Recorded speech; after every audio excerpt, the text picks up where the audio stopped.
Hey guys, so if Beau Austen was a real person, today would be his 30th birthday. So today, in honor of that, I'm actually drawing a picture of Beau opening a present.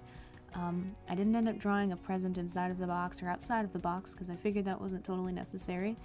But yeah, I did my best to time-lapse as much of the coloring process as I possibly could. There were a few times that the app that I use to draw and color in just completely crashed in the middle of my time-lapse recording, so I lost the recordings on those, but I do have the majority of them. This video is about 17 minutes long as it stands, so I might do some cutting on the video itself in hopes of making it shorter. Not 100% sure. We'll see. But of course, if you don't want to watch the whole thing, you can always feel free to skip to the end to see the finished project or product here. But I'm very, very happy with this sketch. It's the first time in a little while that I've done more than just a black outline on a sketch. I actually went through on this one and went back over all of the black lines around his face, his hands, his arms, the folds in the shirt, his jeans, the boxes, everything like that. I actually went over in the end to make them a darker version of the color that those squares are colored in, to make things look a little bit more realistic than just the black outline. The black outline tends to make things look a little bit more cartoonish, and that's fine for a lot of my sketches, but for this one I just didn't want that, so I decided to put forth a little bit extra time to go over all of those lines again. But I thought, just sitting here, that I would go over some of the things about Beau and all of the processes that he has gone through as a character. Initially, Beau was introduced in book 2 of the Kathy Baker series, Obsessive Compulsive, as a forensic analyst. It was noted in that series that he was relatively young in comparison to Kathy, Dallas, and the other analysts at that particular police department, but it wasn't mentioned how young he was or anything about his intelligence or anything like that until about book 6 of the same series, because that's about when I finally started letting at least some of the characters come through and do their own thing. And in book 6, Kathy took Beau to Iowa to work on a case with her there because the police department didn't have a forensics department anymore, and they would have to send all of the things that they gathered from crime scenes to departments or to labs further away, and results would be delayed greatly, which is how it works in real life, but obviously for fiction you don't want that because it takes forever. So that's about the first time that it's like blatantly stated that Beau is intelligent, and that he has a lot of things about him. I think Kathy calls him a walking forensics lab because of the things that he has invented, although I don't think that it's described in that book that he invented them. I think it's just announced that he has them. But he has like a blood tester that's connected to his phone, his fingerprint identifier is connected to his phone, stuff like that. And all of that is finally described in much greater detail in The Surgeon, which is book 1 of the Beau Austen series, which I started November 1st of 2016. And I think I finished it either that month or super early in December. But either way, I really fell in love with Beau during The Surgeon. Getting to know all of the nooks and crannies of his mind and how he operated, and his personality and his insecurities and his anxieties and his depression, and everything about Beau that I didn't get to see in the Kathy Baker series because I didn't let him have those things in the Kathy Baker series at all. Truthfully, I took away a lot of things from all of my characters when I wrote the Baker series because I wanted to be in control of them and who they were.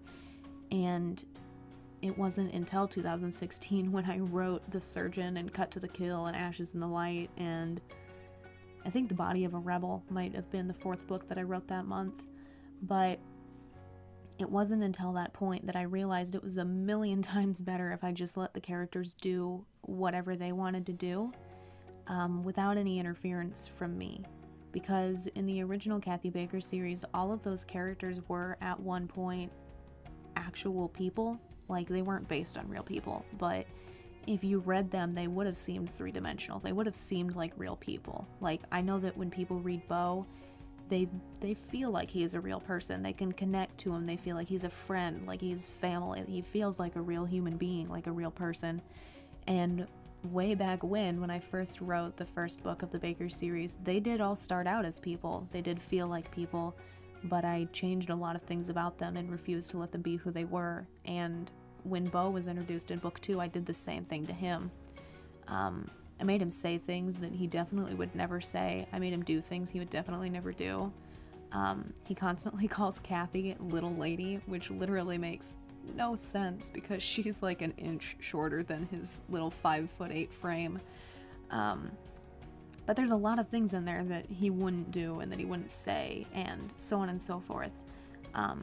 Some of it is definitely, when I read back through it, it's obvious that some of it is him blending in, or trying to blend in. He thinks it is. He's not blending in, by the way. He still sticks out like a sore thumb. But he uses a lot of dark humor to try to blend in. He uses a lot of sexist comments to try and blend in with groups of men, because he thinks that that's what they are based on TV shows and movies and books that he's read. So he uses the movies and the TV shows and the books to try and decide what normal people do, and then you see those characteristics in the Baker series, but they aren't super obvious. But they become much more obvious in the Young Bo series, because that's when he uses them the most. Because in the Bo Austen series, the last thing he wants to do is blend in book 1. He's had a really hard go of it in Los Angeles at that point. He's ready to just be completely done with everything, and he doesn't want to fit in anymore. He doesn't want the detectives in Clintstone to know that he's abnormal, or that he thinks he's abnormal, but he doesn't quite care anymore if they think he's one of the guys, you know?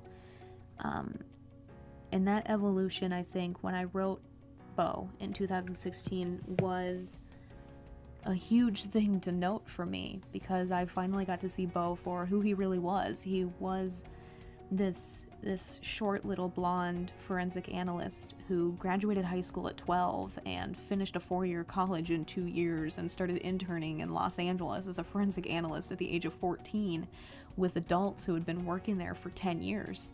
And to see Bo in The Surgeon when he has no confidence. I mean, he's this incredibly intelligent man with a dark past that he can't get past. It's a lot of things building up inside of him, but he can't talk to anyone about them. He doesn't know how to discuss those thoughts and feelings and any of that. He just doesn't know how to discuss it. He doesn't know how to put it out there that that's what he's feeling, so he never gets past it. And that's really obvious in the first 3 books of the Bo Austen series, The Surgeon, The Dollhouse, Murderer, and The Hunter,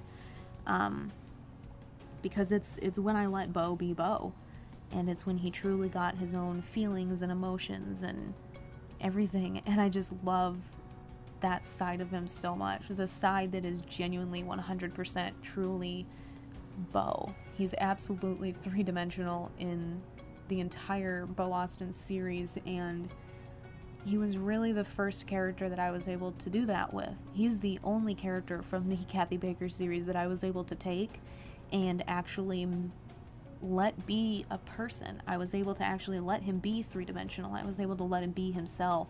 And he is the only character from that series that I have been able to save in that process. Even now, I'm 9 books into the Bo Austen Taylor series, which is the continuation of the Bo Austen series. And he's still friends with Dallas, who is a character from book 2 of the Kathy Baker series. But Dallas is 100% still one-dimensional.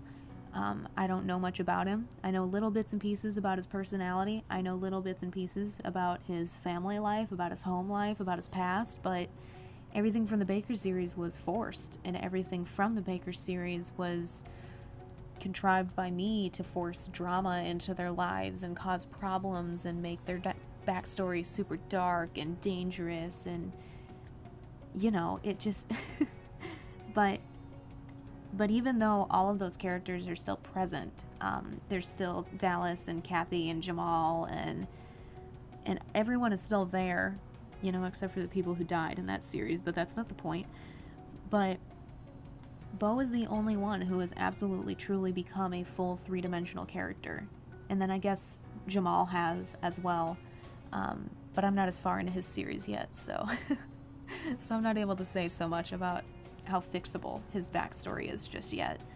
But with Bo, he's literally everything to me. I feel like he was the biggest part of my writing career as it stands.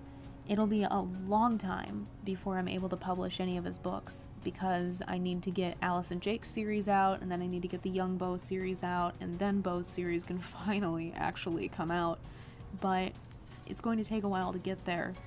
But regardless of when Bo gets to go out into the public and when Bo gets to be read by actual people, and regardless of when people can hold the Bo Austen series in their hands, which is very exciting for me, by the way. I physically cannot wait until I get to hold one of the Bo Austen books in my hands. But regardless of how long it's going to take before that can happen, Bo is by far 100% the biggest part of my writing career. He taught me how to develop characters. He taught me how to let my characters be who they are. He taught me how to write anxiety. He taught me how to write depression. He taught me so many things just by being Bo. Just by being this little character, this little tiny blonde guy, forensic analyst in the back of my head, that it's insane. Without him, I wouldn't have any of the books that I've written recently. I never would have started Jamal's series. Mekki wouldn't exist. Mekki Rasmussen, Bo's bodyguard. I would have never tried to save Dallas. I never would have tried to salvage Rick from book 1 of the Kathy Baker series. There are so many things that I just never would have written or learned or done, and it's insane to think about how much of my writing and how much of my style and my prose and my career in general revolves around Bo.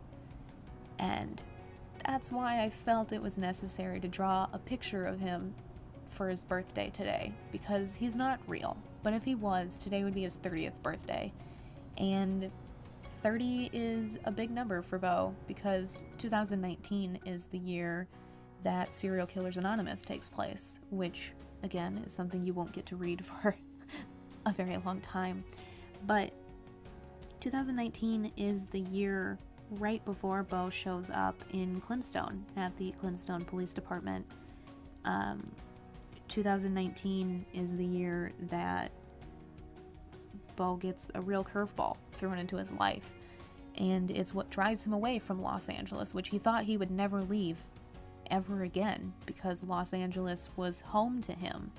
It's where he made his first friends as a kid. When he was 14, working at a police department was the first time he ever made any friends in his life. Los Angeles was huge for him. He went to college there. He finally made friends there. He had his first job there. Everything about Bo resides in Los Angeles. For the biggest part of his person, the biggest part of who he is in Los Angeles. And 2019 throws such a curveball his way that he genuinely feels he has no other choice but to leave behind everything that he believes he is, just to move halfway across the country to Clintstone for a fresh start, or at least as fresh of a start as he could possibly get. And 2019 is hard for him, to say the least. And I don't remember what month Serial Killers Anonymous takes place. I think it's in February. But 2019 is a hard year for Bo. And I just wanted to draw a picture of him for his 30th birthday, because despite how hard 2019 is for my little blonde lab geek, he deserves to know that at least one person cares about him forever and always. It does not matter when his series ends or how many years go past when I finally finish that series.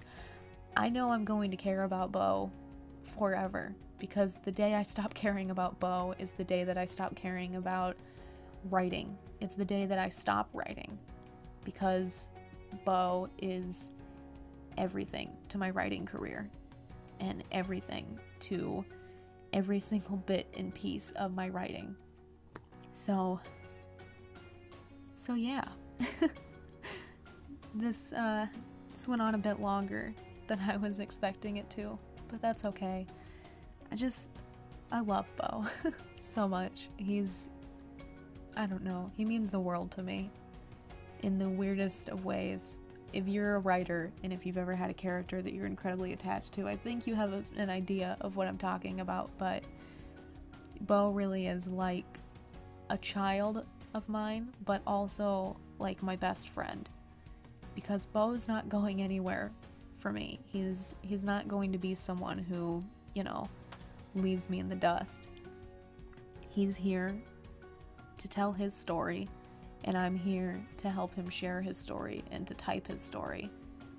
And he just means everything to me in the writing sense and in the real personal sense. But that's all I have. Again, this went on a lot longer than expected, but it does mean I'm not editing down this video any. But if you guys watched this far, I hope you enjoyed. I hope you enjoyed learning a little bit about Bo and a little bit about me and a little bit about our bond, I suppose. But that's all I have. Just want to say thank you guys so much for watching. I cannot wait for the day that you finally get to read Bo and everything that he is and find out how much he really does mean to me just by reading his books. But that'll be a while off. So until then, I'll just say thank you guys so much for watching. Happy 30th to my little Bo Austen, and I'll see you guys in the next one. Bye for now.